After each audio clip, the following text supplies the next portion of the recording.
나홀로 숨바꼭질, 혼숨. 일본어인 히토리카 쿠렌보우를 한국어로 그대로 직역한 말이다. 말 그대로 혼자 행하는 숨바꼭질이라는 뜻으로 국내에서는 흔히 나홀로 숨바꼭질 혹은 혼숨이라고 불리곤 한다. 이름만 보면 히키코모리 놀이 같지만 실제로는 귀신을 불러내는 강령술의 일종이다. 2007년 4월에 일본의 웹사이트 투채널 오컬트판에서 처음 등장하여 여러 명이 실황 중계를 한 것을 시초로 퍼졌다고 알려졌다. 인형을 이용해 오컬트 현상을 시험하자는 게 놀이의 목표다. 외국이건 국내건 여러 가지 실황 사례가 있는데 단순히 소설 정도로 글만 주구장창 있는 것들이 대부분이다. 내용을 살펴보면 주로 놀이를 하다가 게임을 종료하려 인형을 찾으러 화장실에 들어갔더니 그 인형이 놓여져 있던 위치가 바뀌었다거나 아니면 아예 다른 곳에 있었다거나 하는 것으로 끝나는 것이 대부분이다.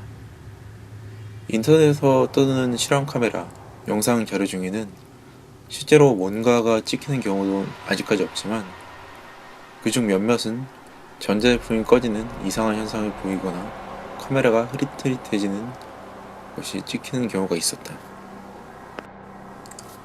절대로 정신건강상 추천할 행위는 아니기 때문에 혹여 하고 싶은 마음이 들더라도 다시 한번 생각해봐야 한다. 준비물로는 우선 인형, 속에 쌀을 채워넣을 수 있는 봉지 인형으로 가능한 사람의 형상을 한 팔다리가 달려있는 것이 좋다. 만약 솜인형이라면 안에 있는 솜을 빼고 쌀을 넣으면 된다. 두 번째는 쌀, 인형 안에 넣을 수 있는 정도의 쌀을 필요로 한다. 세 번째로는 무기가 될 수 있는 뾰족한 도구, 바늘이나 칼 또는 송곳 같은 것이 필요하다. 네 번째로는 소금물 혹은 술로 한 컵 정도를 본인이 입에 머금을 수 있는 정도가 필요하다. 마지막으로는 피난소다. 자신이 숨을 방으로 영적인 위험에 대비해 향이나 부적으로 보호되거나 혹은 종교적인 상징물이 있는 방이 좋다고 한다. 실행하는 방법으로는 앞서 이야기한 준비물인 인형, 쌀, 붉은 실, 무기가 될 수 있는 뾰족한 도구, 소금물을 준비한다. 인형에 쌀을 가득 채워놓고 자신의 손톱, 만약 여러 명이 참가할 경우 참가자 전원의 손톱을 깎아서 인형 안에 넣는다. 그리고 붉은 실로 인형을 묶은 후에 인형에 이름을 지어주면 기본적인 준비는 끝난다. 이 놀이는 새벽 3시에 시작해야 하며 절대 2시간 이상을 초과해서는 안 된다. 소금물 혹은 술을 준비하고 집안의 불을 끄며 텔레비전을 켜두는데 이때 TV 채널은 나오지 않고 지직거리는 채널을 틀어야 한다. 화장실에 놓아둔 물통에 물을 채우고 그 안에 인형을 넣는다. 새벽 3시가 되면 화장실로 가서 인형에게 첫 번째 순례가 자신의 이름을 외치고 거실로 돌아와 눈을 감고 숫자 10을 세고 다시 화장실로 돌아가서 인형에게 인형의 이름을 불러내고 인형을 찾아냈다 라고 외친 다음 인형에게 다가가 준비한 뾰족한 도구로 그 인형을 찔러야 된다. 그 인형을 찌른 다음 두 번째 순례는 인형의 이름을 외치고 인형을 찌른 뾰족한 도구를 인형 옆에 둔다. 원래는 1인용의 놀이지만 복수의 인원이 할 때는 인형을 포함해 참가자 전원이 순례를 한 번씩 맡은 다음 마지막에 인형에게 순례를 맡기는 식으로 진행을 한다.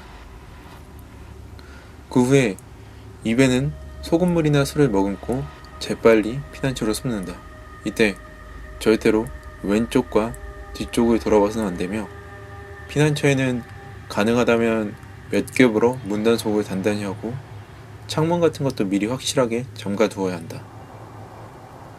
소금물이나 술은 영에게 자신이 보이지 않게 하는 수단이다. 그런 뒤에 숨어있는 동안 발생하는 이 현상을 관찰한다. 숨어있을 때는 조용히 해야 하며 잠이 들거나 정신을 잃어서는 안된다. 놀이를 끝내고 싶다면 숨어있던 장소에서 조심스럽게 나와 인형을 찾는다. 이때도 소금물이나 술을 머금고 있는 것을 잊으면 안 된다. 만약 무슨 일이 있어도 물을 토해내서는 절대 안 된다. 인형이 간혹 처음 놓았던 위치와 다른 위치에 있을 수도 있지만 침착하게 찾아내야 한다. 인형을 찾으면 입에 머금은 소금물을 인형에 내뱉고 나머지 소금물도 인형에 뿌린다. 그리고 내가 이겼다, 내가 이겼다, 내가 이겼다 라는 말을 3번 외쳐서 놀이가 끝났다는 사실을 인지시킨다. 또 여기까지의 과정 중 집 밖으로 나가서는 절대 안 된다. 놀이가 끝나고 인형은 반드시 폐기해야 하는데 되도록 불로 태워 소각하는 방법이 좋다. 놀이 후에 제보되는 현상은 다음과 같다. 꺼두었던 조명기구가 켜졌다. 웃음소리나 울음소리가 들렸다. 텔레비전의 채널이 바뀌거나 혹은 TV가 꺼졌다. 인형이 원래 두었던 곳이 아닌 다른 곳에 놓여 있었다. 가벼운 빙의 현상을 겪었다. 물론 이런 괴담의 특성상 이름을 밝히지 않는 무기명의 증언이 많기 때문에 신빙성은 그렇게 높진 않다.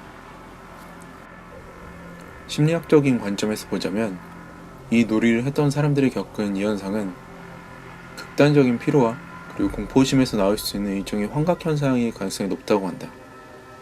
애초에 새벽 3시에서 4시까지 깨어있을 경우 생활 패턴이 정상적인 사람이라면 매우 피로한 상태로 헛것을 볼 가능성이 높아진다. 또한 상징성도 상징성이지만 위의 매뉴얼을 저 그대로 따라 지켜가면서 실행하게 되면 극도로 긴장감이 높아지기 마련이다.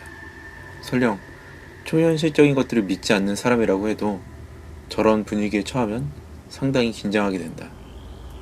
입에 소금물을 머금다는 행위 역시 자신이 무엇을 지금 계속하고 있는지 계속해서 의식하게 하는 방법이다. 게다가 입에 뭔가를 물고 있어야 한다는 건 곧 입을 열면 안 된다고 하는 것이고 따라서 입으로는 숨을 못 쉬게 된다. 그런데 이런 상황에서는 다소 긴장이 되어 숨을 빠르게 내쉬게 되는데 입으로 숨을 못 쉬면 어떻게 되겠는가.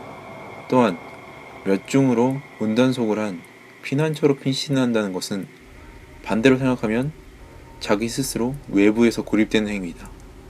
새벽에 아무도 올 수 없는 작은 방에서 강령술을 쓰고 있다는 상황 자체에 혼란에 빠질 가능성이 높다. 어쨌든 별로 좋은 놀이는 아니다. 심리적으로 굉장히 부담을 주기에 설계된 놀이니 웬만하면 실행하지 않도록 하자.